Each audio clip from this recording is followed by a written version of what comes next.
달빛 아래 사연 한수 채널 구독자 여러분, 오늘도 시청해주셔서 감사합니다.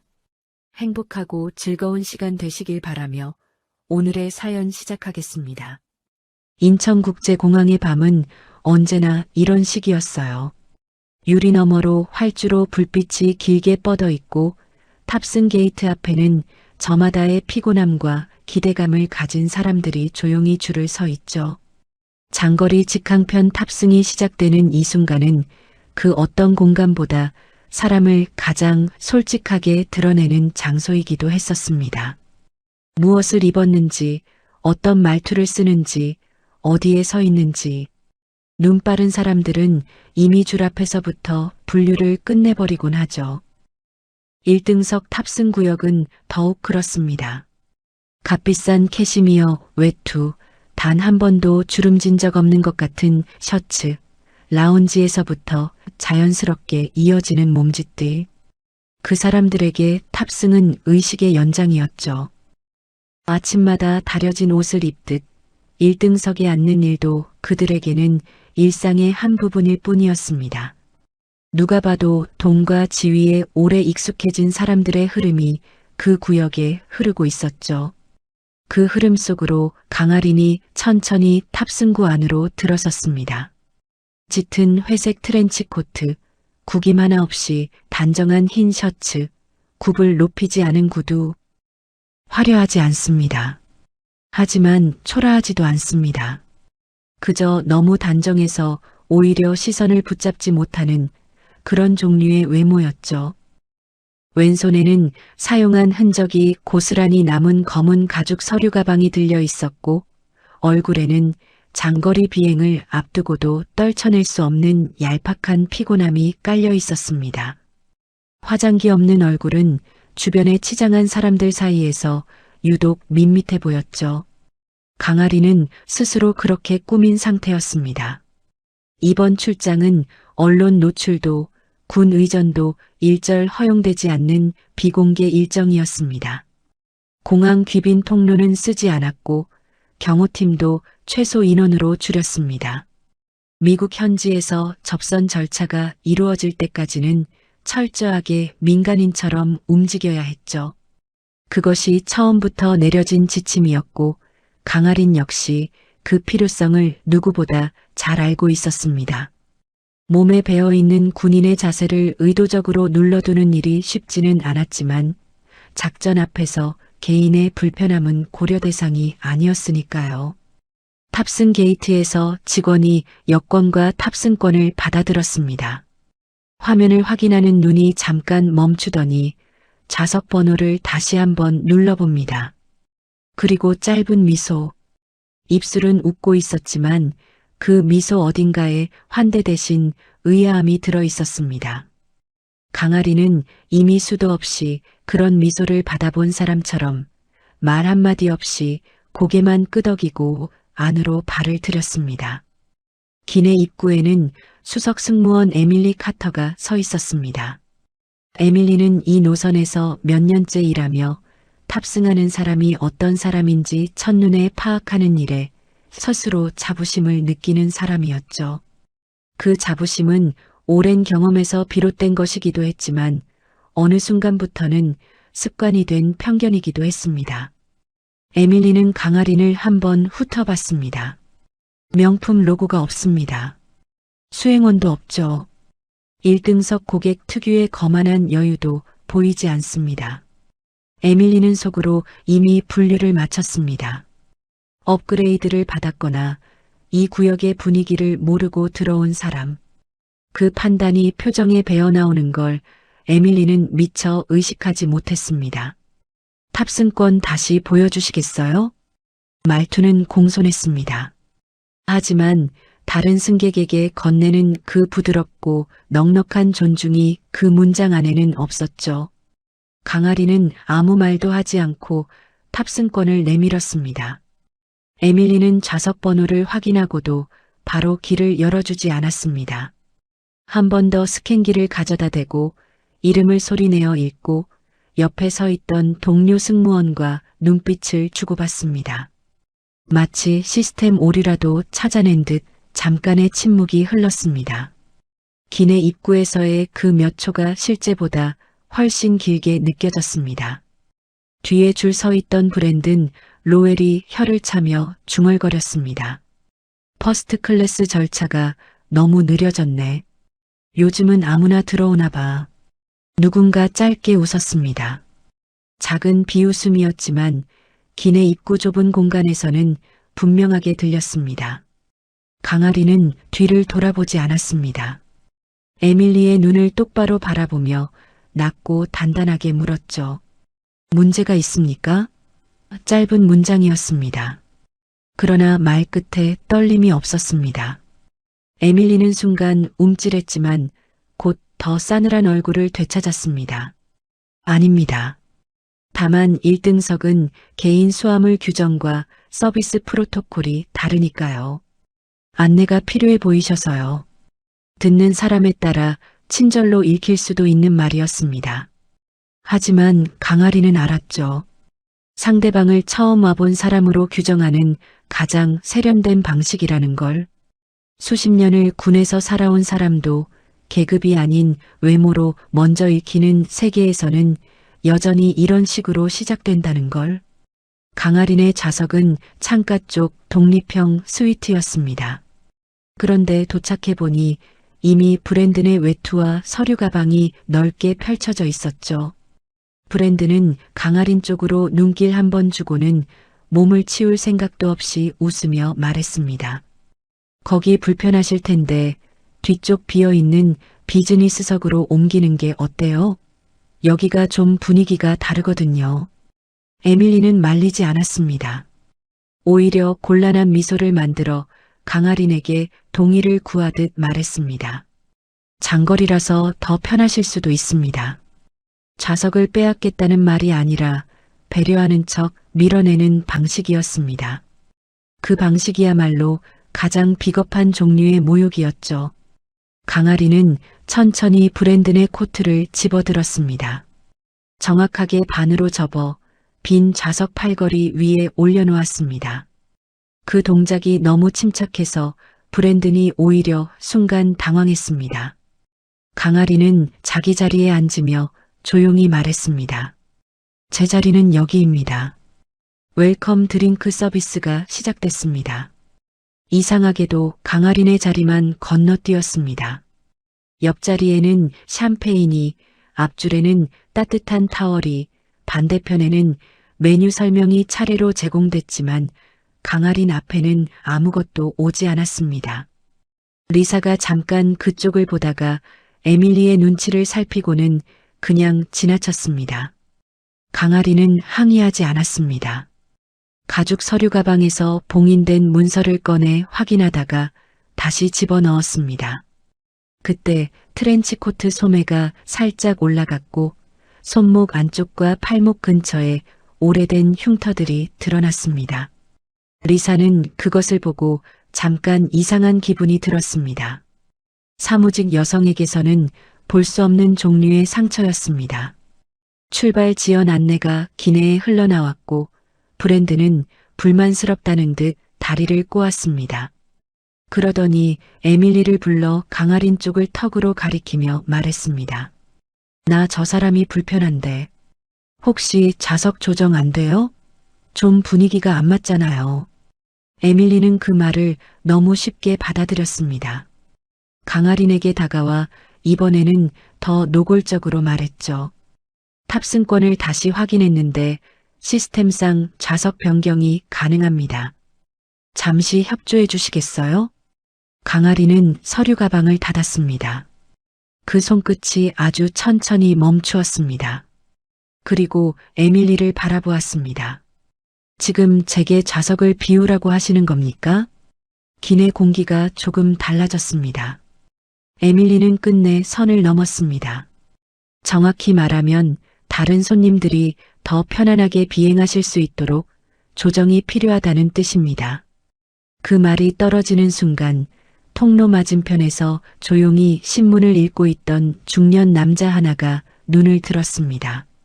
마이클 드레이크였습니다. 그는 아무 말도 하지 않았습니다. 다만 신문을 내리고 상황을 바라봤습니다. 이 여자가 어디까지 견딜 수 있는지, 그리고 이 공간 안의 사람들이 어디까지 추락할 수 있는지 확인하려는 것처럼 강아리는 웃지도 화내지도 않았습니다. 다만 아주 낮은 목소리로 말했습니다. 좋습니다. 끝까지 해보시죠. 그 말을 들은 리사는 알 수 없는 소름을 느껴버렸어요. 비행기가 이륙하고 안전벨트 표시등이 꺼지자 에밀리는 기다렸다는 듯 움직이기 시작했습니다. 겉으로 보기엔 완벽한 기내 서비스였습니다. 승객 한 명 한 명에게 이름을 부르며 인사하고 메뉴를 설명하고 와인 리스트를 펼쳐 보이는 그 흐름은 매끄러웠죠. 그러나 강아린에게만은 묘하게 달랐습니다.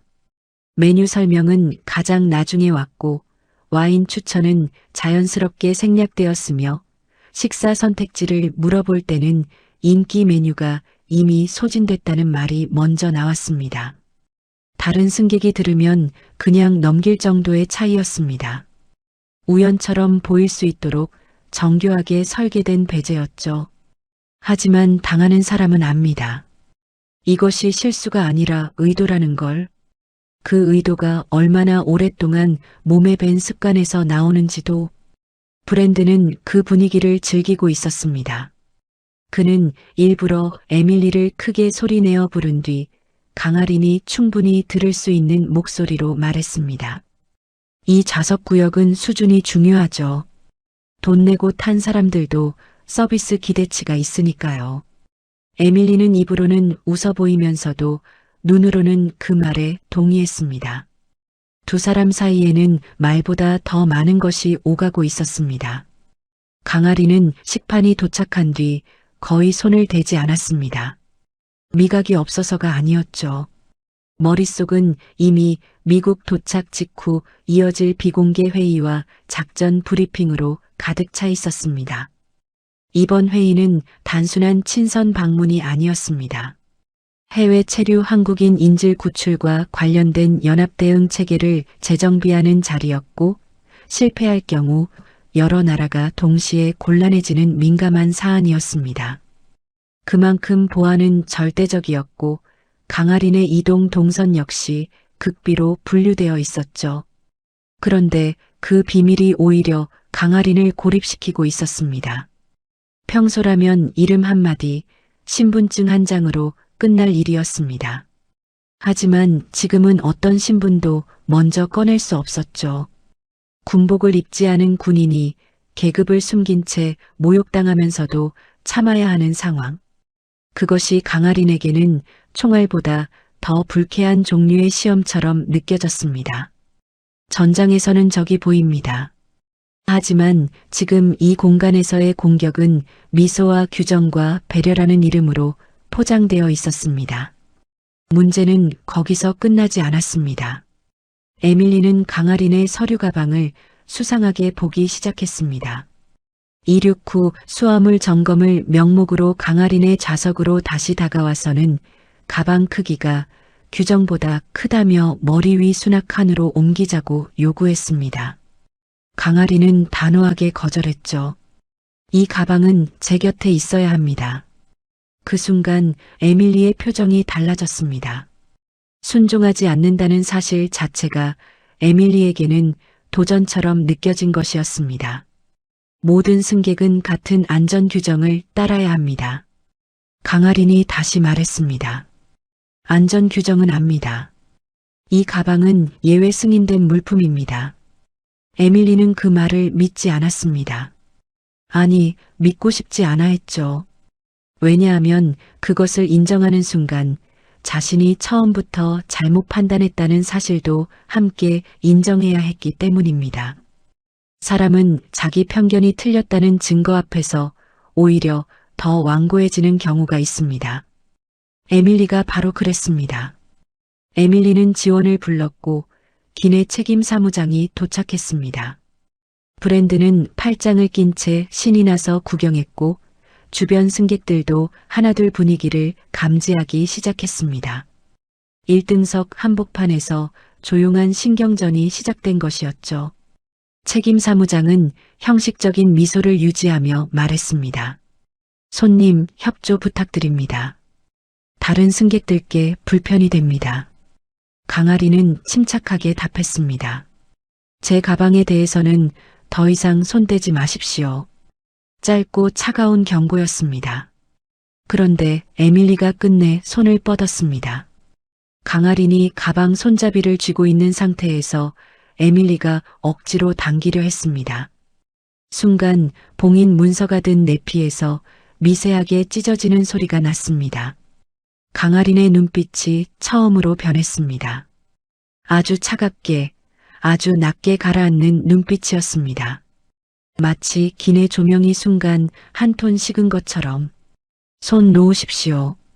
에밀리도 잠시 멈추었지만 이미 주변 시선이 모인 상태였습니다. 물러서면 지는 것처럼 느껴졌겠죠. 이건 제 업무입니다. 에밀리가 다시 한번 힘을 주었습니다. 그 짧은 실랑이 속에서 강아린의 셔츠 소매 단추가 뜯어졌습니다. 팔 안쪽에 깊은 흉터가 드러났습니다. 총상 자국, 열상, 오래된 봉합 흔적들. 리사는 그것을 보는 순간 숨을 삼켰습니다.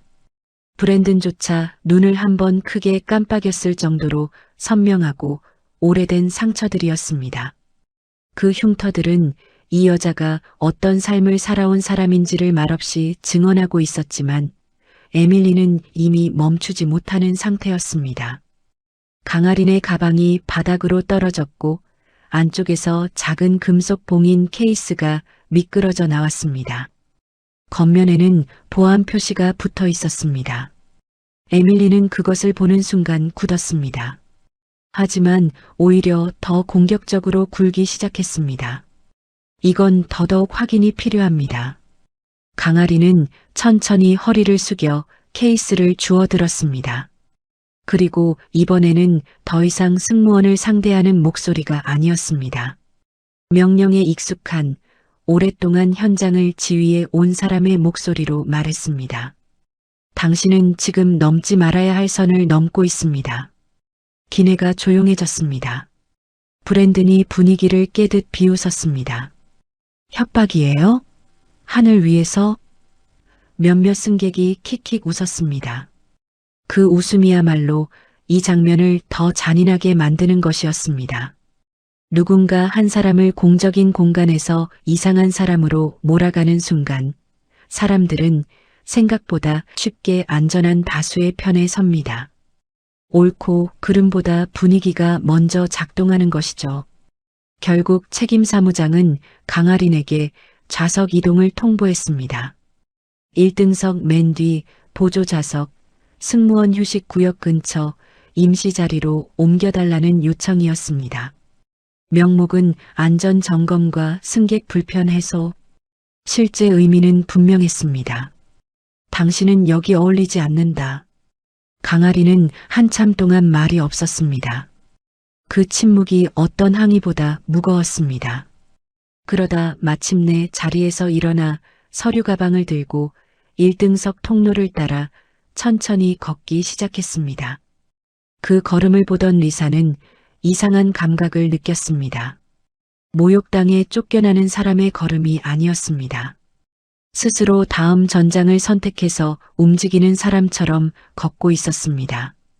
강아린이 보조 좌석에 자리를 잡자 에밀리는 이겼다는 듯 안도의 숨을 내쉬었습니다. 브랜드는 와인 잔을 들며 비웃었죠.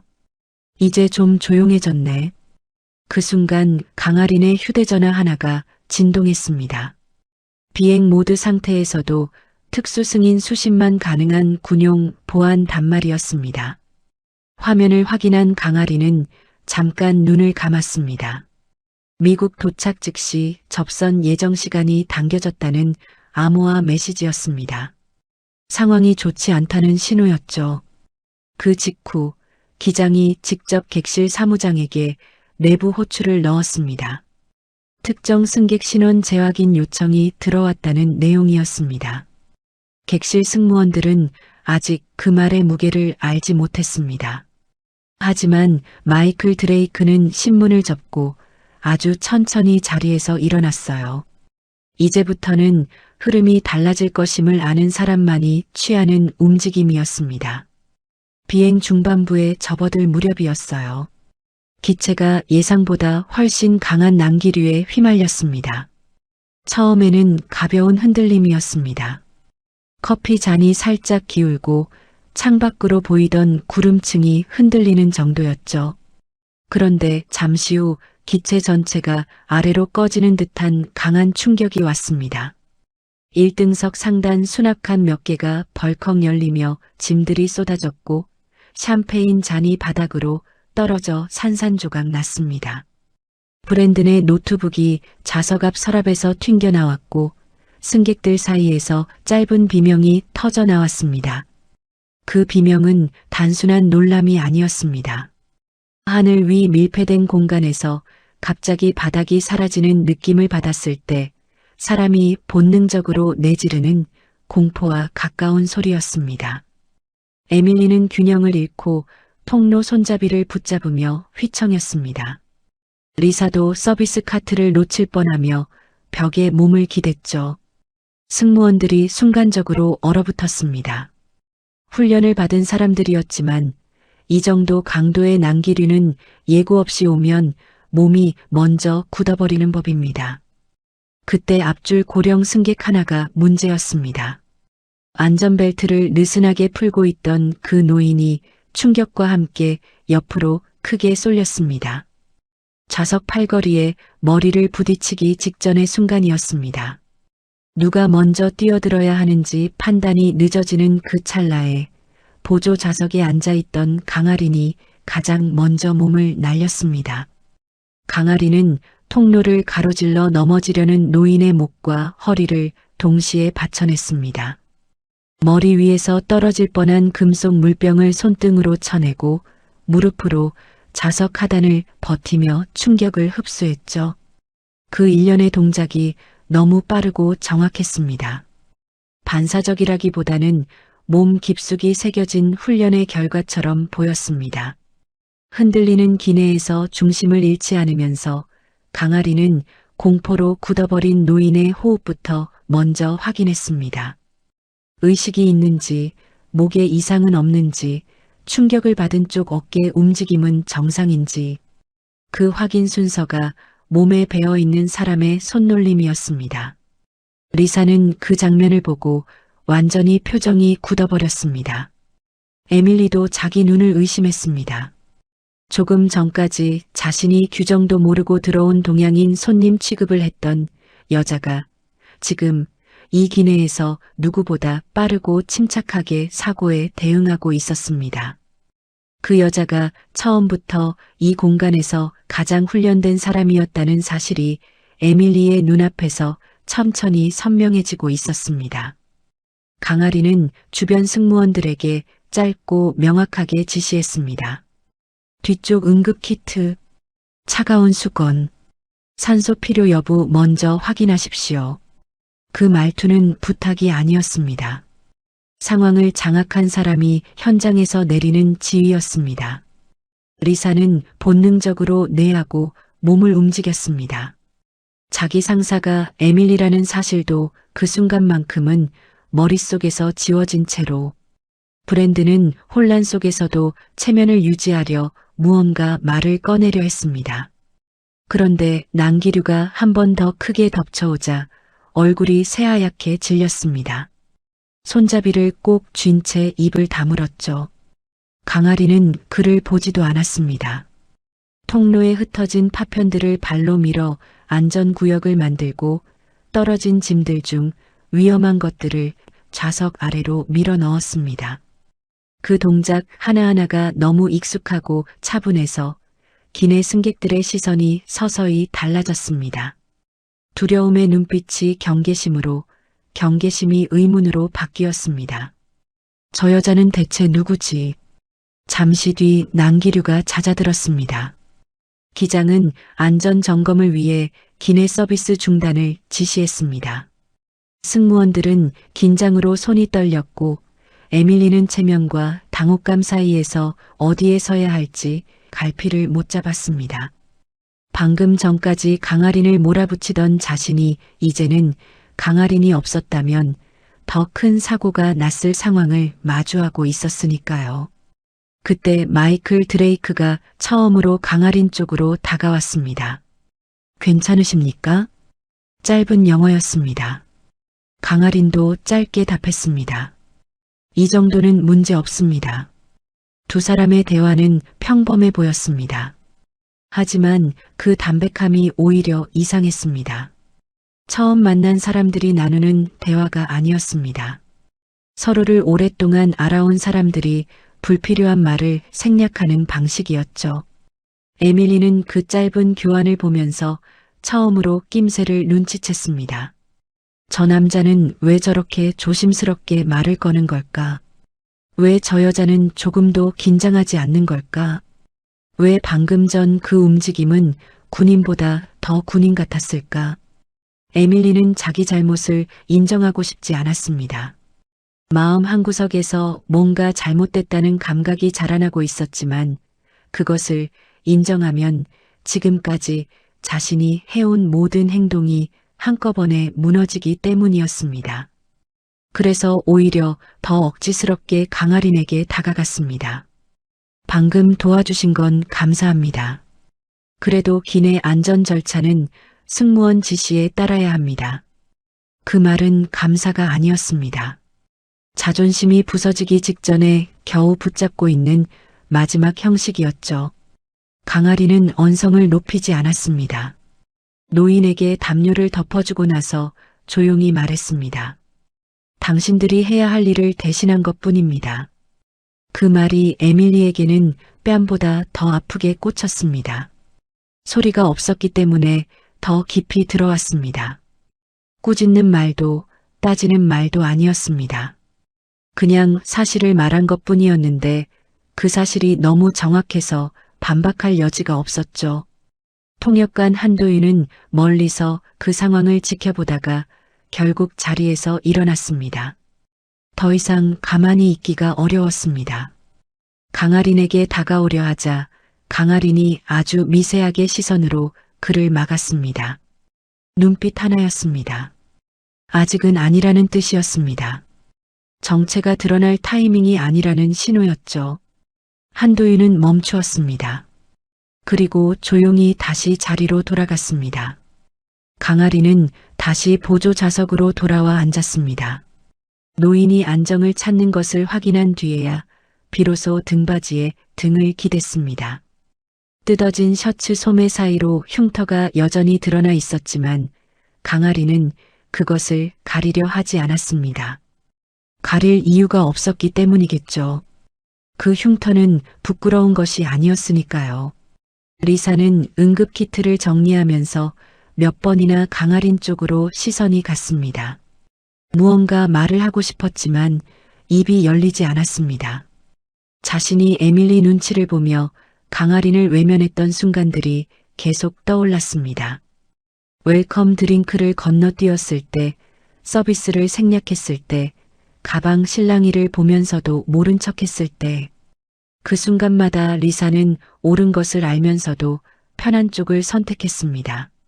그 사실이 지금 이 기내에서 리사 자신을 가장 불편하게 만들고 있었습니다. 에밀리는 깨닫기 시작했습니다. 자신이 잘못 건드린 사람이 평범한 승객이 아니라는 걸. 하지만 이미 너무 많은 선을 넘어버렸습니다. 그 사실을 인정하기에는 자존심이 너무 늦어버렸고 상황은 이미 에밀리의 통제 바깥으로 나가고 있었어요. 난기류가 수습되고 객실 분위기는 겉으로는 잦아들었습니다. 승무원들은 흩어진 짐을 정리하고 깨진 유리 파편을 치우고 놀란 승객들에게 음료를 다시 내오며 평온한 척 움직였습니다. 하지만 기내 공기 속에는 이상한 긴장감이 가라앉지 않고 흐르고 있었죠. 에밀리는 더 이상 강아린을 대놓고 건드리지는 못했습니다. 그러나 완전히 물러선 것도 아니었습니다. 기내 보고서 작성과 보안 기록을 명목으로 강아린의 신원과 가방 내용을 계속해서 확인하려 들었습니다. 포기하지 못하는 사람 특유의 집착이었습니다. 자신이 옳다는 것을 증명하지 못하면 자신이 틀렸다는 사실만 남게 된다는 걸 본능적으로 알고 있었기 때문이었죠. 그런데 문제는 다른 곳에 있었습니다. 난기류 직전 벌어진 실랑이로 인해 봉인 문서 내피 일부가 실제로 손상되어 있었습니다. 강아리는 보조 좌석에서 조용히 그 손상 정도를 다시 확인했습니다. 내용 자체가 외부로 유출된 것은 아니었습니다. 그러나 공식 절차상 봉인 상태에 무단 접촉 흔적이 남은 것으로 기록될 수 있는 상황이었습니다. 그것은 단순한 기내 해프닝이 아니었습니다. 자칫하면 외교적, 군사적 문제로 번질 수 있는 사안이었죠. 강아리는 속으로 무겁게 가라앉는 감각을 느꼈습니다. 자신의 자존심 때문이 아니었습니다. 이 문서 안에 담긴 것이 무엇인지를 알고 있었기 때문이었습니다. 마이클 드레이크는 더 이상 침묵할 수 없다고 판단했습니다. 그는 에밀리와 객실 사무장을 조용히 기내 후방 공간으로 불렀습니다. 승객들의 시선이 닿지 않는 곳이었습니다. 마이클은 말없이 신분증과 제한 등급 접근 카드를 꺼내 짧게 보여주었습니다. 에밀리와 사무장은 처음에는 이해하지 못했습니다. 그런데 카드의 문구와 서명을 확인하는 순간 두 사람의 얼굴빛이 동시에 변했습니다. 에밀리의 손이 카드를 잡으려다 멈추었습니다. 해당 승객에 대한 추가 접촉을 즉시 중지하십시오. 마이클의 목소리는 낮았습니다. 하지만 그 낮음 속에 선명한 무게가 있었습니다. 방금 전 귀하들이 기내에서 벌인 행위는 보고 대상이 될 수 있습니다. 그 말은 협박이 아니었습니다. 사실을 전달하는 방식이었습니다. 그래서 더 무거웠죠. 에밀리는 충격을 받았습니다. 동시에 억울함도 솟구쳤습니다. 자신은 규정대로 했다고 믿고 싶었으니까요. 그 믿음이 없어지면 자신이 오늘 한 모든 행동이 단순한 실수가 아니라 잘못된 사람이 저지른 잘못된 행동이 되어버리기 때문이었습니다. 에밀리는 결국 되물었습니다. 도대체 그 사람이 누군데요? 마이클은 한동안 대답하지 않았습니다. 그러다 짧게 말했습니다. 당신이 아는 순간 더 큰 문제가 됩니다. 그 말은 오히려 공포를 키웠습니다. 알면 더 큰 문제가 된다는 말은 이미 지금 이 상황이 충분히 큰 문제라는 뜻이기도 했으니까요. 객실 사무장은 얼굴이 질렸고 리사는 멀리서 그 분위기를 감지하며 숨도 제대로 쉬지 못했습니다. 반전은 여기서 한 번 더 왔습니다. 기장이 직접 객실 방송 전용 회선을 통해 극비 통신 하나를 수신했습니다. 미국 도착 공항 활주로 인근의 군용 보안팀이 대기 중이며 특정 인원 인계를 위해 일반 탑승교가 아닌 별도 동선을 사용해야 한다는 지시였습니다. 항공기 승무원단 전체가 당황했습니다. 이 정도 조치는 보통 외국 정상급 인사나 고위 군사 인사에게만 적용되는 절차였습니다. 민간 항공편에서 그것도 탑승 내내 아무 말도 없이 조용히 앉아있던 승객을 위해 활주로에 군 보안팀이 대기한다는 것은 에밀리가 10년 넘게 이 일을 하면서 단 한 번도 경험해 본 적 없는 일이었습니다. 에밀리의 손이 떨리기 시작했습니다. 퍼스트 클래스 승무원으로 일하는 동안 수많은 부호를 받고 유명 배우도 받고 각국 정치인도 받습니다. 그런데 탑승 내내 민간인처럼 앉아있던 동양인 여성 한 명 때문에 군 보안팀이 활주로까지 이동한다는 건 상상해 본 적이 없었습니다. 에밀리가 오늘 상대한 사람이 자신의 세계와는 전혀 다른 차원에 있는 사람이었다는 사실이 비로소 실감으로 다가왔습니다. 리사는 용기를 냈습니다. 물 한 잔을 들고 강아린에게 조심스럽게 다가갔습니다. 그리고 거의 속삭이듯 말했습니다. 아까 제가 바로 도와드리지 못해서 죄송합니다. 짧은 말이었지만 그 안에 많은 것이 들어 있었습니다. 리사는 자신이 옳다는 걸 알면서도 편한 쪽을 선택한 사람이었고 그 사실을 지금 이 순간 처음으로 소리내어 인정하고 있었습니다. 강아리는 물컵을 받으며 짧게 고개를 끄덕였습니다. 그리고 말했습니다. 당신은 아직 늦지 않았습니다. 그 한마디에 리사의 눈이 흔들렸습니다. 꾸짖지 않았습니다. 그렇다고 괜찮다고 넘기지도 않았습니다. 당신이 비겁했다는 사실을 모른 척하는 대신 그 비겁함을 지금부터 어떻게 할 것인지를 남겨두는 말이었습니다. 처음으로 누군가가 자신의 침묵을 꾸짖지 않으면서도 더 깊이 찌른 것이었죠. 리사는 그 자리에서 한동안 움직이지 못했습니다. 에밀리는 끝내 강아린 앞에 섰습니다. 하지만 사과도 변명도 제대로 나오지 않았습니다. 오랫동안 준비해온 사람처럼 당당하게 말을 꺼내야 했는데 막상 강아린과 눈이 마주치자 그 눈빛 앞에서 말이 무너졌습니다. 에밀리는 굳은 얼굴로 겨우 입을 열었습니다. 손님 아니 죄송하지만 신분 확인을. 강아리는 그 말을 중간에 잘랐습니다. 이제 와서 확인하실 필요 없습니다. 차갑지도 않았고 소리를 높이지도 않았습니다. 그래서 더 무거웠습니다. 화를 내는 사람 앞에서는 맞서거나 사과하면 됩니다. 하지만 이렇게 완전히 닫힌 문 앞에서는 아무것도 할 수 없습니다. 에밀리는 그 문이 자신이 오늘 스스로 닫아버린 것임을 알면서도 어떻게 다시 열어야 하는지 몰랐습니다. 착륙 준비 방송이 기내에 흘러나왔습니다. 조명이 한 단계 어두워지고 승객들은 좌석을 세우고 트레이를 접었습니다. 대부분의 승객은 이 비행에서 무슨 일이 있었는지 정확히 알지 못했습니다. 하지만 분위기만큼은 느끼고 있었습니다. 이 비행기 안에서 뭔가 큰 일이 있었다는 것을, 그리고 그 중심에 창가 보조 좌석에 조용히 앉아있는 여자가 있다는 것을 에밀리는 서비스 카트를 정리하며 직감했습니다. 착륙과 동시에 자신의 세계가 무너질 수 있다는 걸, 오늘 자신이 무엇을 했는지, 그리고 그 상대가 누구였는지가 이제 곧 전부 드러날 것이라는 걸. 그 직감은 두려움이었지만 동시에 어쩌면 당연한 결과에 대한 예감이기도 했습니다. 강아리는 창밖을 바라봤습니다. 어둠 속에서 미국 동부 해안의 불빛들이 아래로 펼쳐지기 시작했습니다. 가방을 무릎 위에 올려두고 그 위에 손을 얹었습니다. 문서를 지켜냈어요. 하지만 아직 임무는 끝나지 않았습니다. 비행기가 고도를 낮추는 동안 1등석은 이상하리만큼 조용했습니다. 난기류가 지나간 뒤의 정적과는 다른 종류의 침묵이었습니다.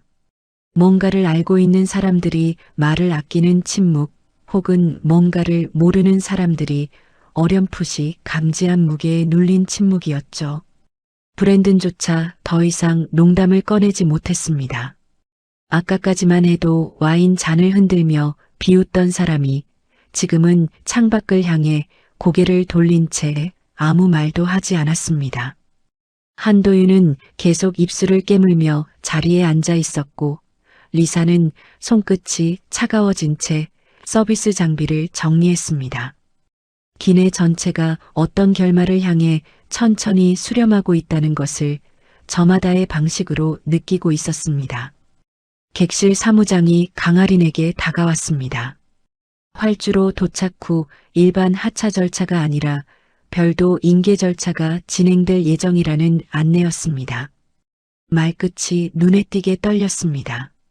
몇 시간 전과는 완전히 달라진 태도였죠.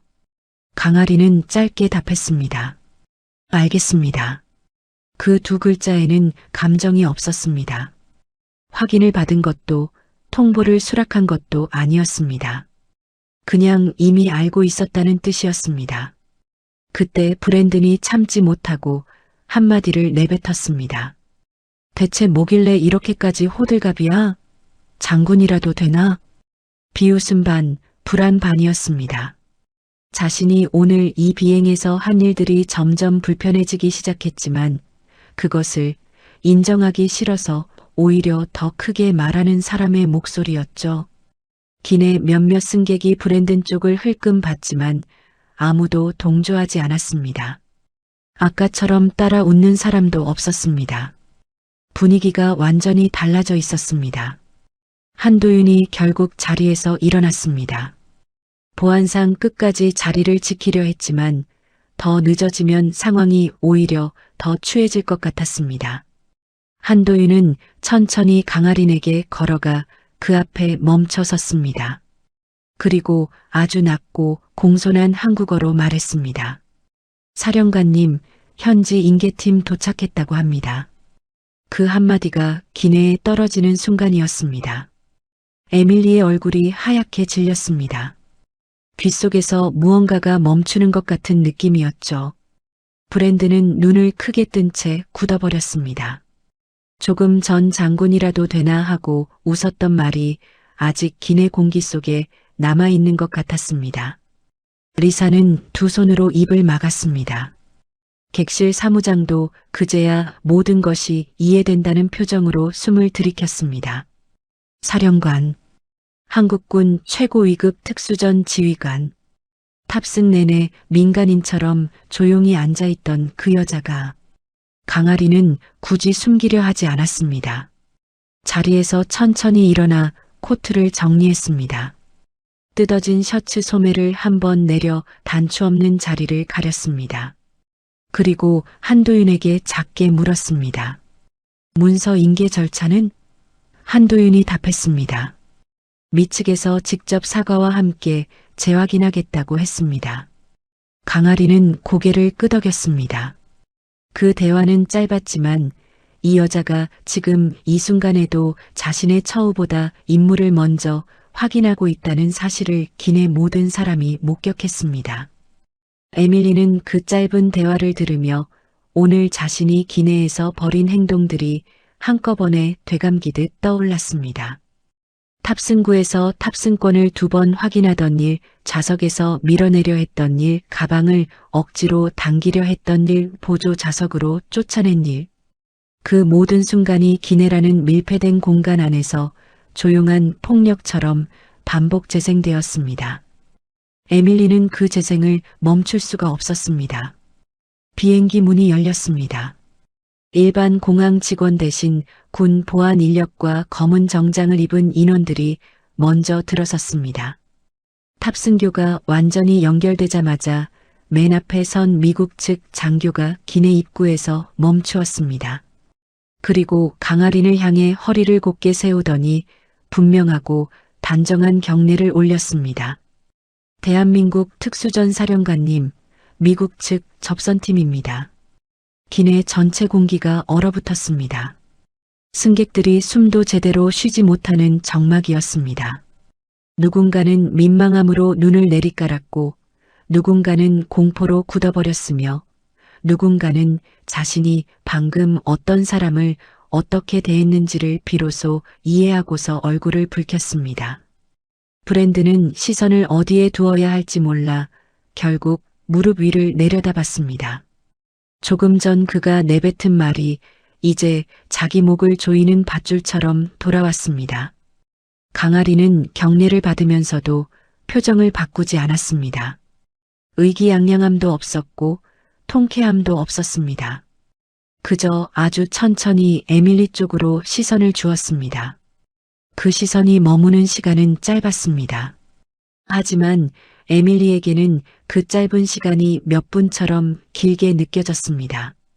강아린의 눈빛 안에 분노는 없었습니다. 복수심도 없었습니다. 오직 실망만 있었습니다. 화가 난 사람의 눈빛은 맞서거나 피하면 됩니다.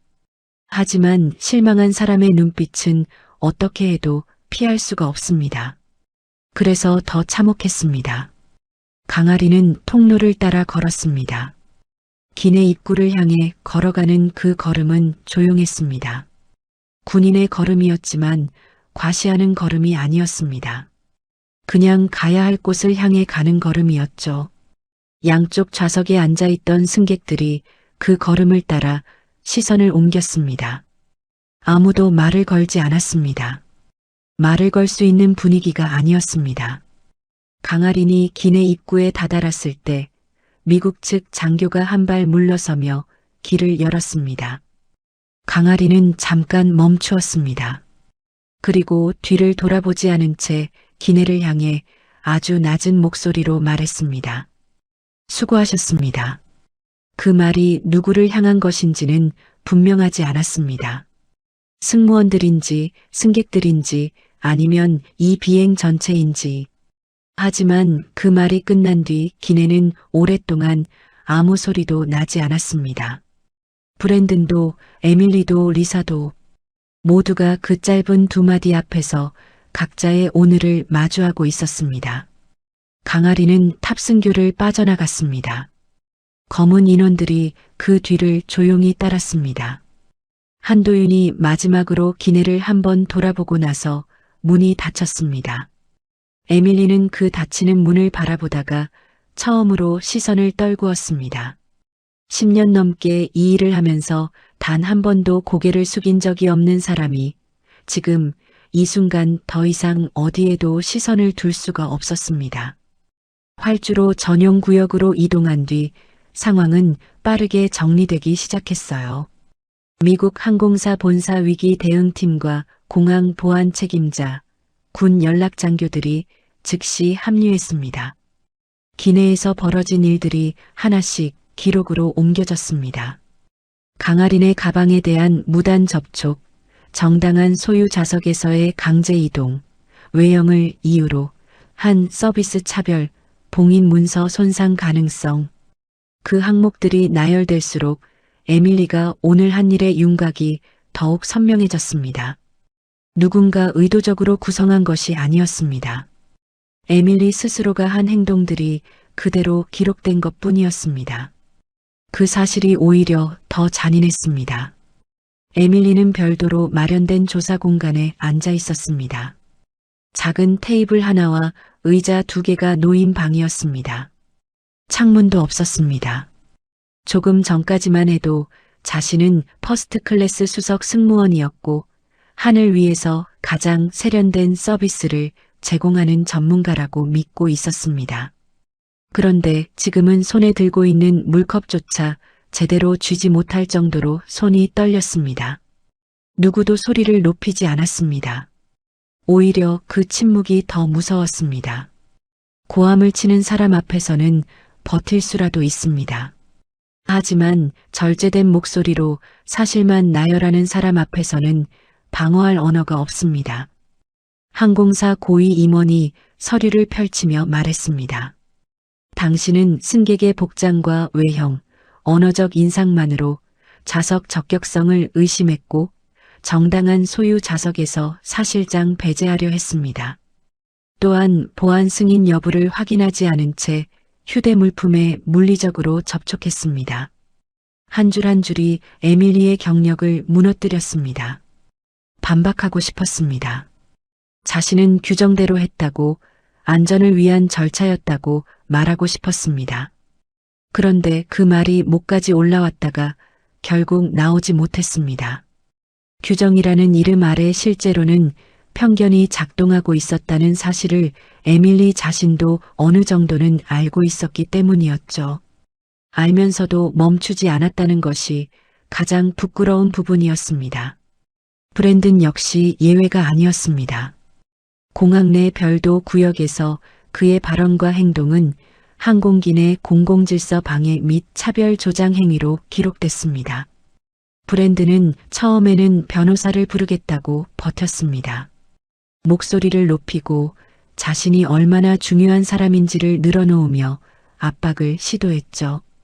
그런데 기내 녹취 내용이 재생되고 승무원들의 진술이 이어지고 주변 승객 몇 명의 제보까지 더해지자 브랜든은 결국 입을 다물었습니다.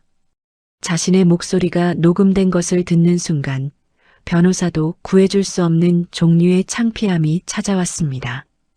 에밀리에게 내려진 조치는 현장 대기 발령, 국제노선 배제, 본사조사 회부, 승무 기록 보존이었습니다. 동시에 내려진 4가지 조치였습니다. 단 한 번의 오판이 아니었습니다. 오랫동안 몸에 밴 편견과 우월감이 공식 기록으로 남는 것이었습니다. 그녀가 평생 자랑처럼 여겼던 커리어가 가장 부끄러운 방식으로 멈춰섰습니다.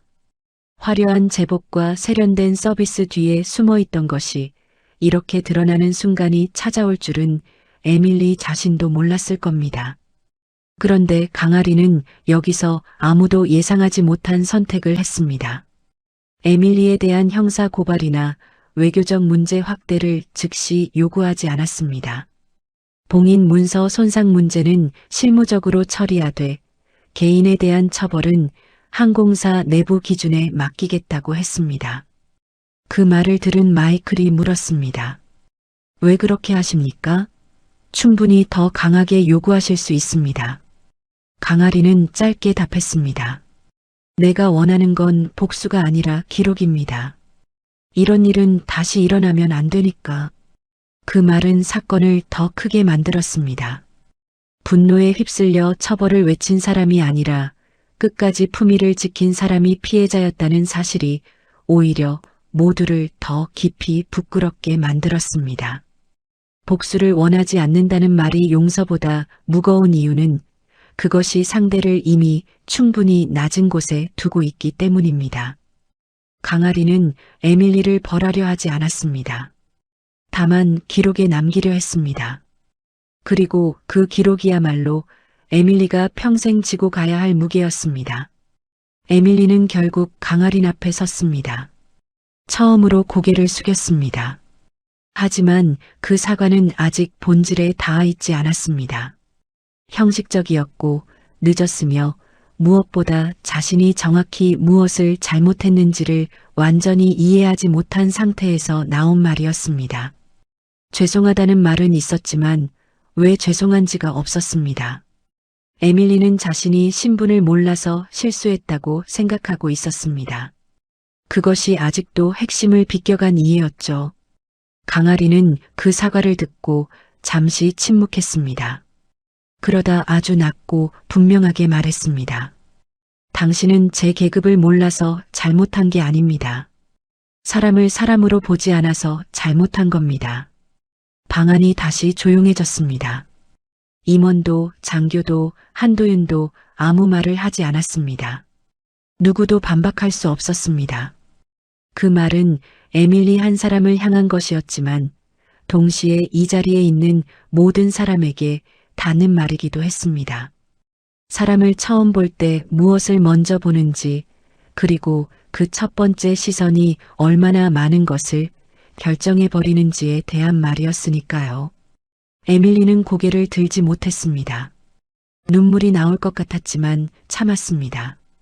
이 자리에서 우는 것조차 자신을 위한 것 같아서 참을 수밖에 없었습니다. 강아린이 겪은 것에 비하면 자신의 눈물은 너무 가벼웠습니다. 강아린은 더 이상 에밀리를 바라보지 않았습니다. 마이클과 함께 자리에서 일어나 문 쪽으로 걸었습니다. 다음 일정이 기다리고 있었습니다. 이 방에서 벌어진 일보다 훨씬 더 중요한 일이 아직 남아 있었습니다. 강아리는 그것을 알고 있었고 그래서 이 자리에 너무 오래 머무를 수가 없었습니다. 문이 닫혔습니다. 에밀리는 빈 테이블을 바라보며 오랫동안 앉아 있었습니다. 그 침묵 속에서 오늘 하루 자신이 한 일들이 천천히 다시 돌아왔습니다. 이번에는 변명 없이 사건이 어느 정도 정리된 뒤 강아리는 공항 외곽군 시설로 이동했습니다. 한도윤과 마이클 드레이크, 미국 측 관계자들이 동행했습니다. 시설 안으로 들어서자 공항의 소음이 완전히 차단되었습니다. 복도는 좁고 조용했으며 형광등 불빛만이 차갑게 내리쬐고 있었죠. 강아리는 그 복도를 걸으면서 처음으로 어깨에서 힘을 조금 내려놓았습니다. 기내에서부터 지금까지 단 한순간도 긴장을 풀지 않았던 사람이 비로소 사람들 시선 바깥의 노인 공간에서 숨을 고르고 있었습니다. 그제야 이번 미국행의 진짜 목적이 드러났습니다. 강아린이 온몸으로 지켜낸 봉인 문서는 단순한 협력회의 자료가 아니었습니다. 몇 달 전 중동 지역에서 진행된 연합 민간인 구출 작전의 사후 검토 문서였습니다. 그 작전에서 한국 측 특수전 자문 책임자가 바로 강아린이었죠. 현장 판단, 진입 경로 설계, 대피 루트 조율, 작전의 핵심 결정들이 강아린의 손을 거쳤습니다. 그리고 그 작전에서 구조된 인물들 중 하나가 뜻밖에도 에밀리 카터의 친동생이었습니다. 에밀리는 그 사실을 나중에야 전해 들었습니다. 몇 해 전 해외 자원봉사 활동 중 무장 세력에 억류되었다가 구출된 자신의 남동생이 강아린이 계획과 지휘의 핵심 역할을 한 작전 덕분에 살아 돌아왔다는 사실이었습니다. 당시 보안 문제로 구조 주체와 세부 내용은 비공개로 처리되었고 가족들은 그저 연합국 작전으로 구출되었다는 결과만 통보받았었죠. 에밀리는 그 통보를 받던 날 밤을 기억했습니다. 동생이 살아있다는 말에 전화기를 쥔 손이 떨렸던 것을, 누가 어떻게 구했는지는 알 수 없었지만 그것이 중요하지 않다고 생각했었습니다. 살아 돌아왔으니 그걸로 충분하다고.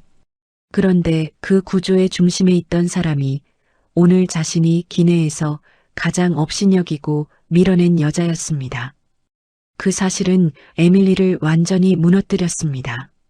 자신이 가방을 억지로 당기고 보조 좌석으로 쫓아내고 모욕적인 말을 서슴없이 건넨 그 사람이 사실은 자기 가족의 생명을 간접적으로 구한 인물이었다는 것.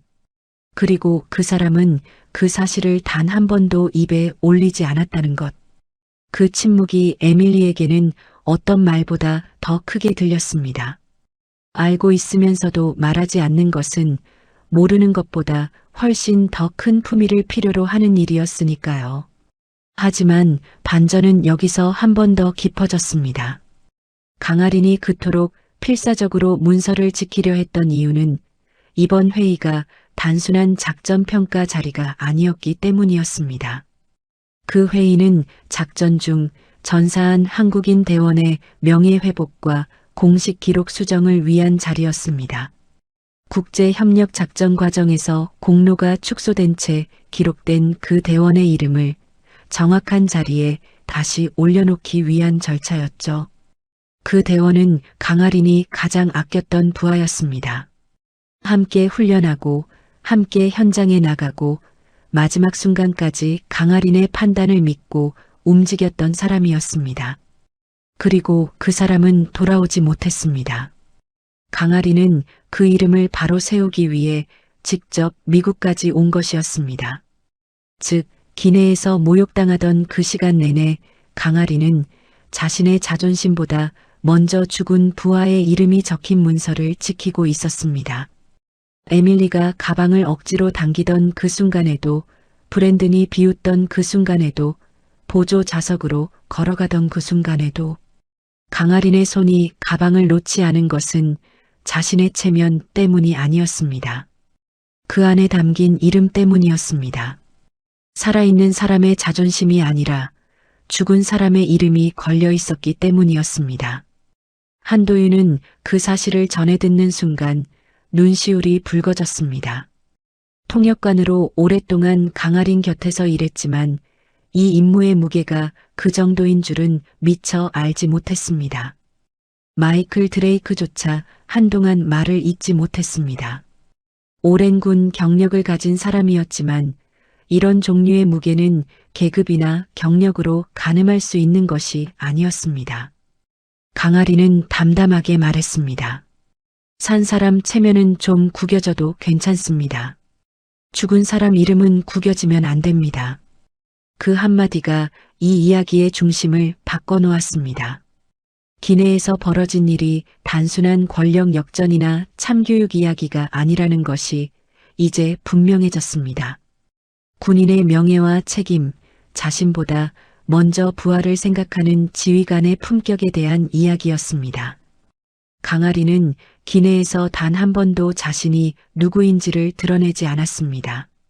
드러낼 수 없어서가 아니라 드러내지 않아도 되는 사람이었기 때문이었죠. 자신이 누구인지를 증명하지 않아도 해야 할 일을 아는 사람이었으니까요. 이 소식은 항공사 내부에도 전달되었습니다. 보고서 형식이었지만 그 내용을 읽은 사람들은 오래 침묵했습니다. 리사는 조용히 울었습니다. 자신이 기내에서 외면했던 그 여자가 어떤 사람인지를 알게 된 순간, 자신이 편한 쪽을 선택했던 그 순간들이 더욱 선명하게 아파왔습니다. 리사가 흘린 눈물은 강아린을 위한 것이기도 했지만 동시에 자기 자신을 향한 것이기도 했습니다. 에밀리는 그 자리에서 더 이상 서 있지 못했습니다. 무릎에 힘이 빠지며 주저앉았습니다.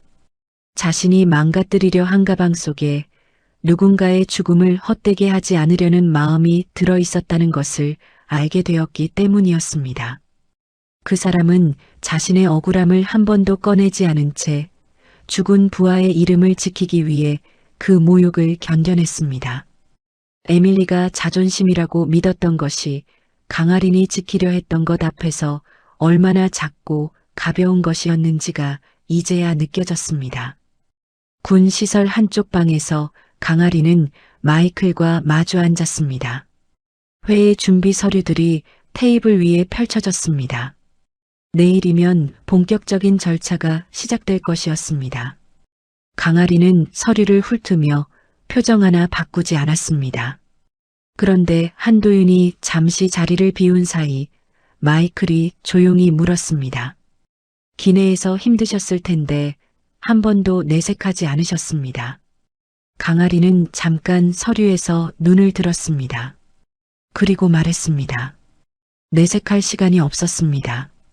가방을 지켜야 했으니까. 그 말이 너무 단순해서 오히려 더 오래 남았습니다. 마이클은 더 이상 묻지 않았습니다. 그 짧은 대답 안에 모든 것이 들어 있었으니까요. 자신의 감정을 나중으로 미룰 수 있는 사람이 지켜내는 것들이 있습니다. 강아리는 그것을 몸으로 알고 있는 사람이었습니다. 창밖으로 미국의 밤이 깊어가고 있었습니다. 내일이면 한 대원의 이름이 제자리를 찾게 될 것이었습니다. 강아리는 다시 서리로 눈을 내렸습니다. 그녀는 아직 해야 할 일이 남아 있었어요. 며칠이 지났습니다. 미국 내 비공개 군사 추모 행사와 기록 수정 절차가 마무리되었습니다. 전사한 한국 대원의 이름은 연합 공식 문서에 정확하게 반영되었습니다. 그 이름 석자가 올바른 자리에 올라가는 것을 확인하는 순간 강아리는 길게 숨을 내쉬었습니다. 소리 없는 한숨이었습니다.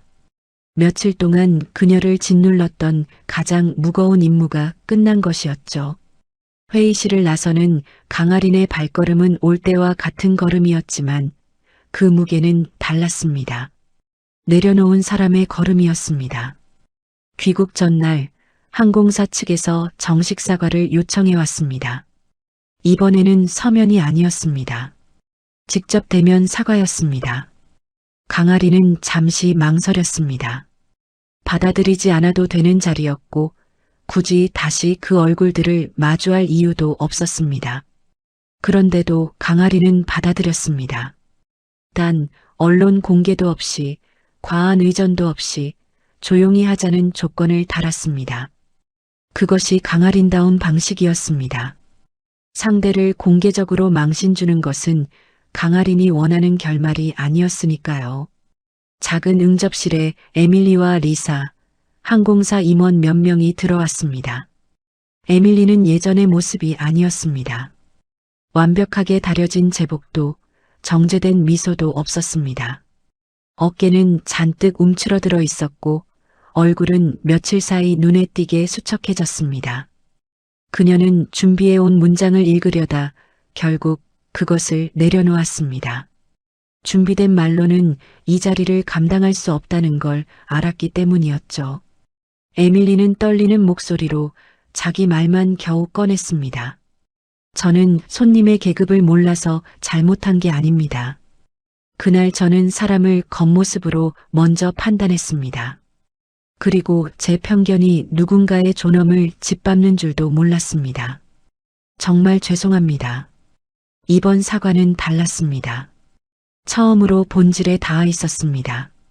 계급을 몰라서 미안하다는 말이 아니었습니다. 사람을 사람으로 보지 않았다는 것을 에밀리 스스로의 언어로 말하고 있었습니다. 그 말을 꺼내기까지 며칠이 걸렸겠죠. 자신이 틀렸다는 사실을 인정하는 것은 언제나 오래 걸리는 일이었습니다. 특히 오랫동안 옳다고 믿어온 사람에게는. 강아리는 한참 동안 에밀리를 바라봤습니다. 그 시간은 짧았지만 에밀리에게는 몇 분처럼 길게 느껴졌습니다. 강아리는 아무 말도 하지 않은 채 천천히 셔츠 소매를 걷어 올렸습니다. 기내에서 잠깐 드러났던 흉터들이 다시 보였습니다. 총상 자국, 열상, 오래된 봉합 흔적들, 그것들은 여전히 선명했습니다. 강아리는 그 흉터들을 내려다보다가 말했습니다. 이 상처들은 훈장도 아니고 자랑도 아닙니다. 누군가를 지키다 생긴 흔적일 뿐이죠. 당신 일도 마찬가지였어야 합니다.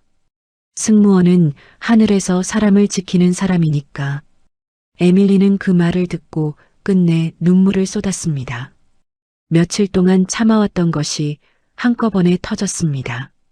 자신이 직업의 본질을 잊고 있었다는 것을 처음으로 뼈저리게 깨달은 순간이었습니다. 사람을 지키는 일을 하면서 정작 눈앞의 사람을 지키지 않았다는 것. 그 모순이 이제야 선명하게 보였습니다. 리사도 옆에서 조용히 울었습니다. 리사의 눈물은 에밀리보다 더 일찍 시작되었지만 더 조용했습니다. 자신이 알면서도 침묵했던 사람이었으니까요. 강아리는 에밀리를 완전히 용서했다고 말하지 않았습니다. 그 말은 강아린의 몫이 아니었습니다. 용서는 상대방이 스스로 무언가를 바꿔나갈 때 비로소 의미가 생기는 것이었으니까요. 대신 강아리는 이렇게 말했습니다. 기억하십시오. 다음에 당신 앞에 누가 서 있든 그 사람이 어떤 삶을 견디고 여기까지 왔는지 당신은 모릅니다. 그 말은 꾸짖음이었습니다. 동시에 다시 사람을 향해 돌아가라는 마지막 기회처럼 들렸습니다. 에밀리는 고개를 숙인 채 그 말을 받았습니다. 반박하지 않았습니다. 반박할 수 없었습니다. 그 말이 틀리지 않았으니까요. 응접실을 나서면서 강아리는 뒤를 돌아보지 않았습니다. 한도윤이 옆에서 조용히 따라 걸었습니다.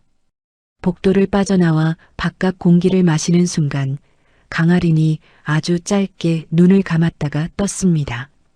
그것이 이 며칠간의 모든 것을 정리하는 방식이었습니다.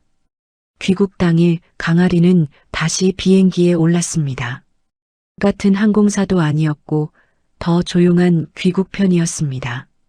1등석도 아니었습니다. 강아리는 그것을 신경 쓰지 않았습니다. 한도윤이 옆자리에 앉으며 물었습니다. 그날 많이 화나셨습니까? 강아리는 창밖 활주로를 바라보며 아주 희미하게 웃었습니다. 그 웃음은 짧았지만 처음으로 힘이 빠진 얼굴이었습니다. 군인이 아니라 그냥 사람의 얼굴이었죠. 화는 났습니다. 그런데 더 화가 난 건 아직도 누군가를 차림새로 재는 세상이 그대로라는 거였습니다. 잠시 침묵이 흘렀습니다. 활주로 위로 아지랑이가 피어오르고 비행기들이 차례로 이륙하고 있었습니다. 한도윤은 더 묻지 않았습니다. 강아린이 말을 이을 것 같은 느낌이 들어서였죠. 그리고 실제로 강아린이 아주 작게 덧붙였습니다. 그래도 끝까지 참길 잘했습니다. 덕분에 그 아이 이름은 바로 세웠으니까. 비행기가 천천히 활주를 시작했습니다. 강아리는 가방 속에서 전사한 부하의 이름이 수정된 문서 사본을 꺼냈습니다. 한번 천천히 훑어본 뒤 조심스럽게 덮었습니다. 창밖 햇빛이 문서 가장자리를 스치고 지나갔습니다. 그리고 그 빛이 강아린의 굳은 옆얼굴 위로 아주 짧게 내려앉았습니다. 평온이었습니다. 오래 기다려온 평온이었죠. 세상은 그녀가 기내에서 어떤 모욕을 당했는지 모를 수도 있습니다.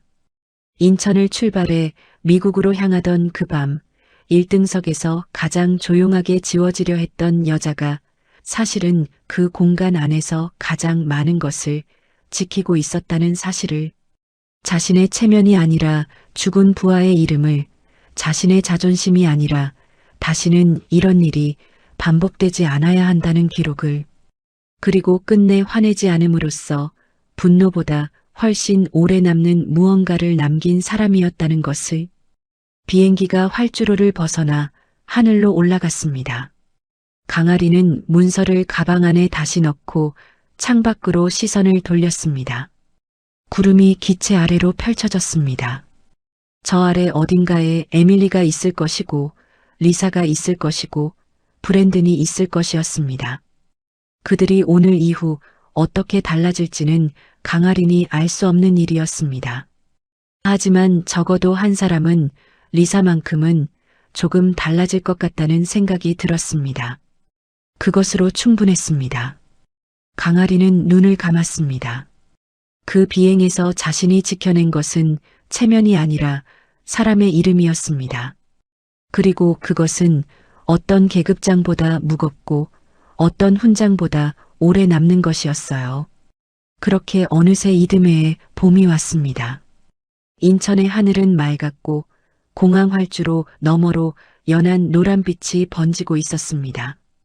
강아리는 집무실 창가에 서서 그 빛을 잠깐 바라봤습니다.